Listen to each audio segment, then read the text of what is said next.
हनुमान मंदिर प्रांगण बेवा में मैं पहुंचा हुआ हूं। हमारे शास्त्री जी हैं। सर, क्या नाम आपका है? सूर्य नारायण दुबे। सर, आपका वस्तु स्थान कहाँ है? सवार नगर पंचायत बिस्कोहर, वार्ड नंबर 2, हनुमान नगर।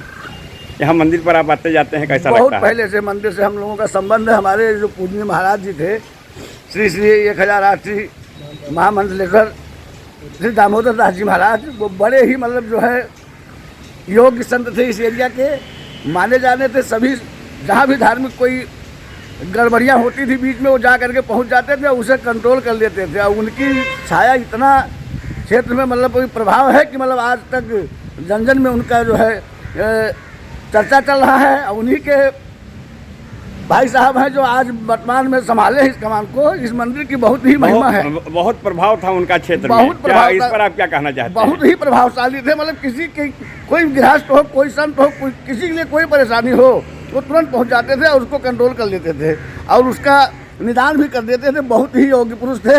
हम लोगों के बीच में इस समय नहीं है क्या कहा जाए, लेकिन उनकी साया में हम लोग जी रहे हैं, उनके साया में ही चल रहे हैं हम लोग। आप उनके भाई हैं। हाँ, आप कुछ बताइए जो है उनके बारे में। वो बहुत अच्छे संत थे। वो महामंडलेश्वर। अपना परिचय भी दे दीजिए आप। मैं महंत अशोक कुमार दास, हनुमान मंदिर बेवा चौराहा। हाँ, उनके विषय में कुछ आप कहिए। वो यहाँ के महामंडलेश्वर महंत दामोदर दास महात्यागी के मैसेज महंत अशोक दास जी मेरा नाम है। ये 12 साल से मैं इस मंदिर का देख रेख कर रहा हूँ, प्रचार रूप से चला रहा हूँ। अच्छा, वो उनके स्वर्गीय होने के बाद जो है यहाँ का कार्यभार आप ही देख रहे हैं? 80 के दशक से ही पूजनीय जी मतलब जो है हिंदुत्व का इतना प्रखर राह जगाए थे इस एरिया में। उन्हीं के बलबूते पर जीपी तिवारी जी जब विधायक हुए हैं, सबसे पहले जो है आप ही मंचासीन होकर के मतलब इस क्षेत्र के हिंदुओं को जागृत किए हैं और बहुत ही धर्म के लिए प्रेरणा देते थे। हम लोगों के प्रेरणा स्रोत थे। क्या कहा जाए, महाराज जी का तो स्मरण जब आता है तो हम लोग भावुक हो जाते हैं। बहुत दूर दूर तक, बल्कि बलरामपुर जिले में जो फक्कर बाबा का स्थान है, वहाँ मामला जब कुछ गड़बड़ हुआ, जा करके उन्होंने वहाँ राजेंद्र दास जी को वहाँ का चार्जभार सौंपा। शासन प्रशासन सब खिलाफ थे, लेकिन महाराज जी अपने बलबूते पर प्रतिस्थापित करके उनको जो है वहाँ विराजमान करवाया।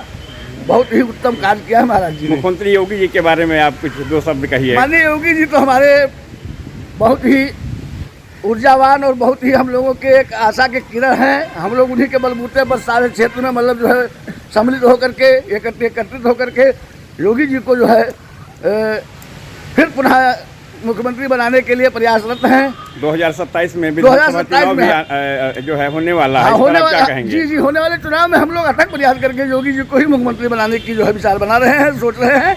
भगवान की कृपा होगी, योगी जी फिर मुख्यमंत्री बनेंगे। बहुत बहुत धन्यवाद आपको। आपको भी धन्यवाद, बहुत बहुत धन्यवाद आपको भी।